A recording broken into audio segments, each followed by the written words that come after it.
Hello, and welcome to the SQV conversation, where we always honor the small, quiet voice inside. Today, I have someone with me that has been an inspiration to me for the past 15 years. Her name is LauraLynn Jansen, and I met her in Panama City Beach, and she had just published her first book. And LauraLynn survived cancer at 20 years old, and that put her on a trajectory to change the world. And I couldn't be happier to have you here with me, LauraLynn. Please introduce yourself to our viewers.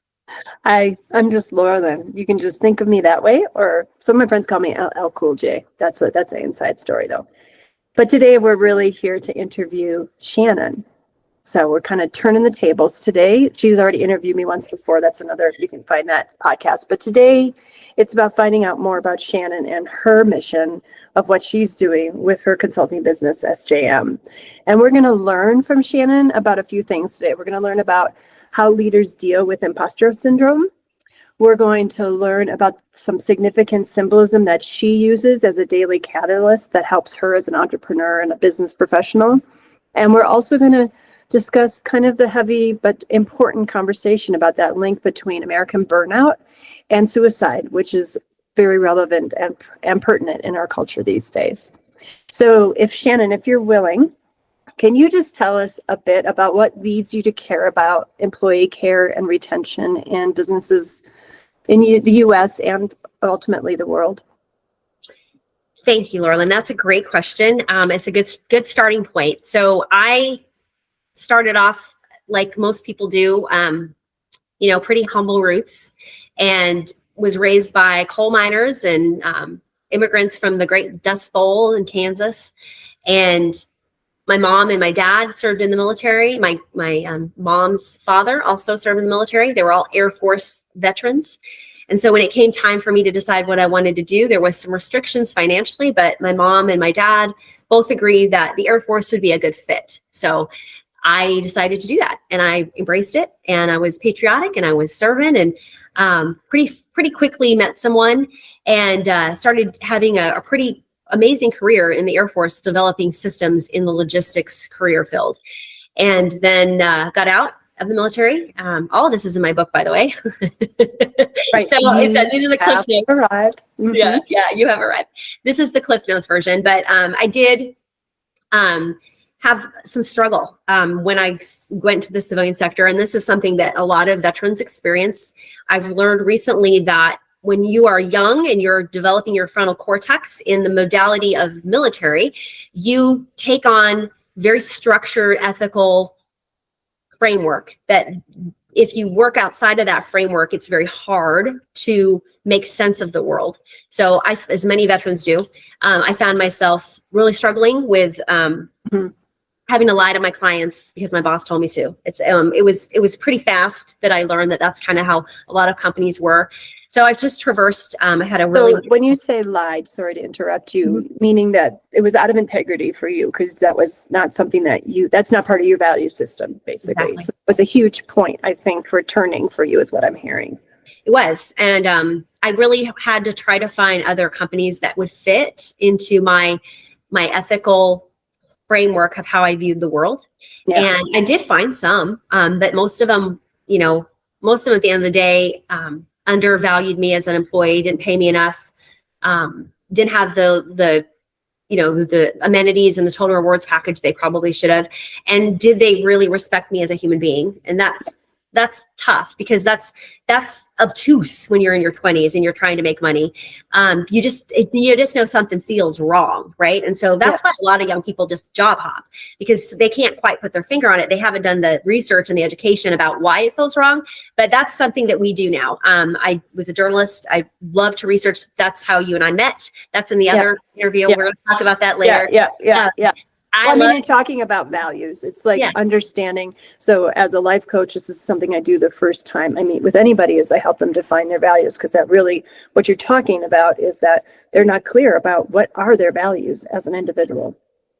Yeah. And life coaching helps everyone. And I think had I stayed in rural Colorado for 10 years, I would have had life coaches that were family members, but I didn't have that.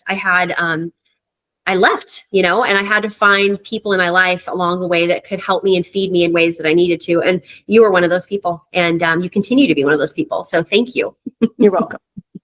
And so how did that lead, all of that experience lead to creating this company that you have now? So yes, thank you for asking that. So systemizing in the Air Force, journalism, marketing. I met someone that was a marketing director, and I thought that looks like a cool role. And I thought, man, if I could just make it to marketing director. So I did. I made it to marketing director, and I thought this is going to be it. This is what I'm going to do for the rest of my life. I might work for another company. I might decide that I want to, because of the company I was working for, I was pretty much at the top. There wasn't much room for development, but I reached a breaking point, spring of 2023. And I just decided that life was too short to waste my talent and my desire to help people. And I knew that I couldn't do that doing marketing. Everybody is doing marketing. People, there's no lack of that. I have something deeper and better inside of me that only I can do. And that's connect humans in meaningful ways, and network, and make sure that they know that they're loved, and make sure that they know that they are supported. And the cool thing about what I've been able to do over the last 18 months, LauraLynn, and you know this, you do this too. We've been talking to people locally and people in our states, and then people nationally and now worldwide. So we've reached this because of you and because of all my other wonderful colleagues. We've reached this mountain with the cool people on it. And so we can really pull some threads and strings, and we're connected. And really that's what any CEO should want. They should want someone that knows modern day best practices. Any CEO that would want to work with us and SJM would see that we have the right professionals with the right credentials. We promote ourselves ethically. We have a track record of doing things the right way. It's very diverse. Yes, we are. And we are diverse. We come from different countries. We come from different nationalities. We come from different religions. We are a diverse group of people that care about companies, because at the end of the day, if you're not happy at work, you're just not happy. Right. When you said you had a breaking point, can you describe that very briefly, what the breaking point was? So I became a caregiver Christmas timeframe, 2022.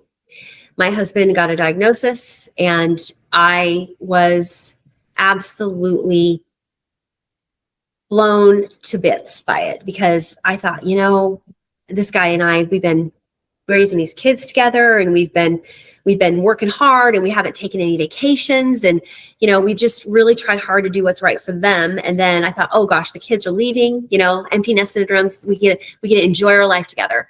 And that was the exact same time frame that his diagnosis came. And I just looked at that as a slap in the face from God. And I know that it sounds really ridiculous to think that, but it was a wake-up call for both of us. And we have had to change a lot of things in our lives to accommodate these new promises that we've made to one another and to ourselves, to live more authentic, healthier, happier lives by by getting out more and by doing things that fulfill us personally and as a couple, and really working on our spirituality, and learning more about life and traveling more. And so it's been a beautiful time for us to really grow as individuals. And so the breaking point I'm guessing then is that you were living a life that wasn't aligned with what you knew as your values, and so you had to break away and try something different that felt more authentic to you. I think that's what you were saying. Yeah. And I mean, you're so good at that. You're so good at breaking it up into something that makes sense. And I'm just like, let me tell you my story. Okay. It's all good. It's all good.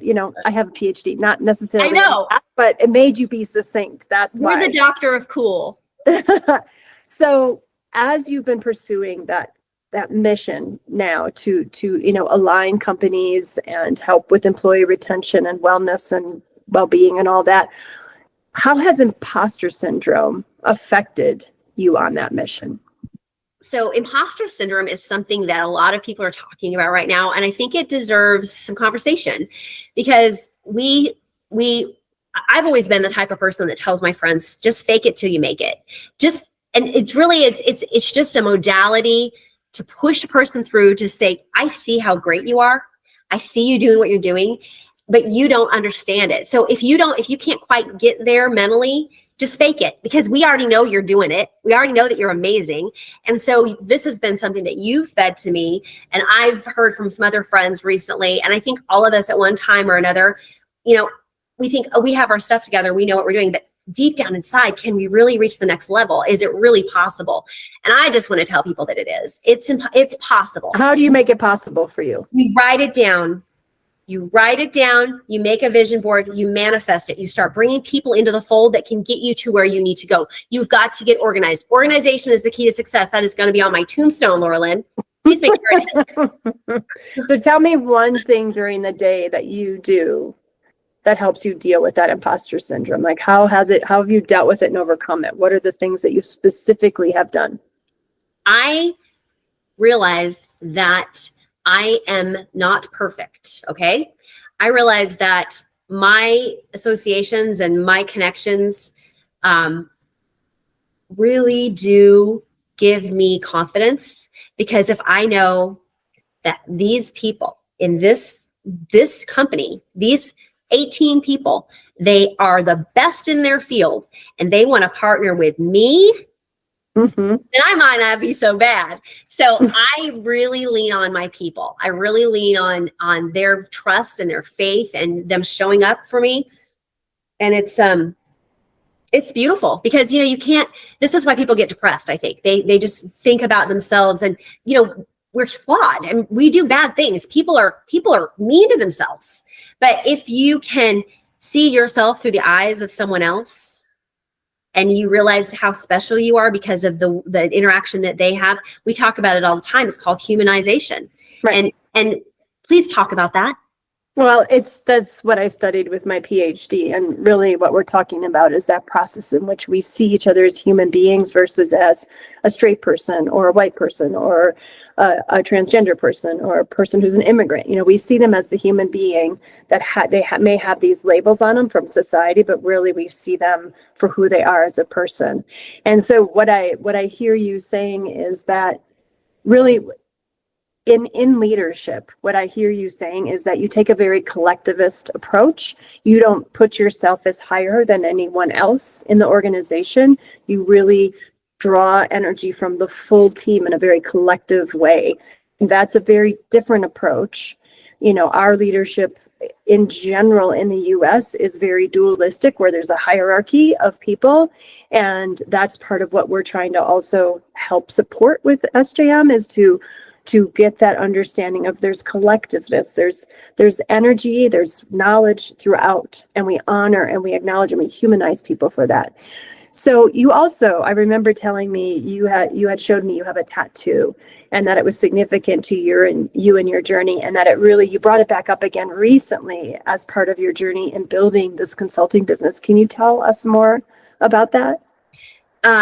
Yes, 30-day journey, writing You Have Arrived. I knew that I wanted a tattoo. I'd never really wanted one. I could never really, I don't want angel wings on my back. That's not me.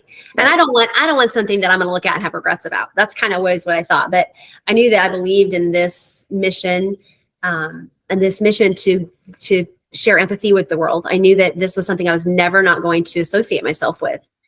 And I decided to get a tattoo on the last day of writing my first book. And the book's called You Have Arrived. And I was shocked that no one had taken that title, but it just fit. I don't think we ever really arrive. It's kind of a tongue-in-cheek thing, but we can help people every day. And if we help people every day, we have those You Have Arrived moments, which are really nice. So I decided to go get a tattoo. I was in Fort Lauderdale and had that moment. And then the next day I went and got my tattoo. So that's a pretty basic tattoo, and it's pretty recognizable. It was the basic one. I Googled it. It was the first one that popped up. I just wanted something that was a logo. So it's my personal brand, and it just reminds me of the waves kind of washing me over. And I feel like I'm a mermaid, and I'm like, whoa, I'm going to get lost. But my mermaids always save me, right? My girlfriends and my guy friends and these people in my life that want the best for me. And then my little heart right there. And that's where I've arrived to. So this is just the promise to myself. And I can see it every day, unless I wear too many bracelets. Well, it's still there. It's still on. Yeah, but it just is a reminder that I'm never going to work for another corrupt company. And it's really a reminder to myself that it's my personal mission to help companies do a better job of making sure their employees are feeling love and feeling supported. And, at the end of the day, we all want to have healthier companies. So if you treat your people better, they're going to work harder and you're going to be more efficient. And, our company is built on such a platitude of goodness that we can offer many, many, many things. You might not have a problem with culture. Some data says that almost half of companies are pretty good with culture, but there's always room for improvement, right? So we have ways that we can continually plug in. I think that this is not a destination for any company. This is a journey. This is something you have to continually to bring into the fold, find new ways to educate your employees, find new ways to build teamwork. You're never done, right? And so and that's yeah. And I get the like when you were just saying that with your hands and you were moving, it made me think of the waves and how, it's also a reminder that, the waves wash over us again and again. And we may be stable and strong, but it always brings us something new. It enriches us a little bit more through the wave. And I think that's also part of the beauty of the quad. So there's 4 quadrants that you've set up for the business that we can support other businesses, both internally and externally. And, personally, having worked all over the world, I think that there is always options for growth, right? There's always options for growth independently as a person on the intrapersonal level and interpersonally with each other. And so I think that's what you're talking about is like, there's pieces of every company that can be enhanced.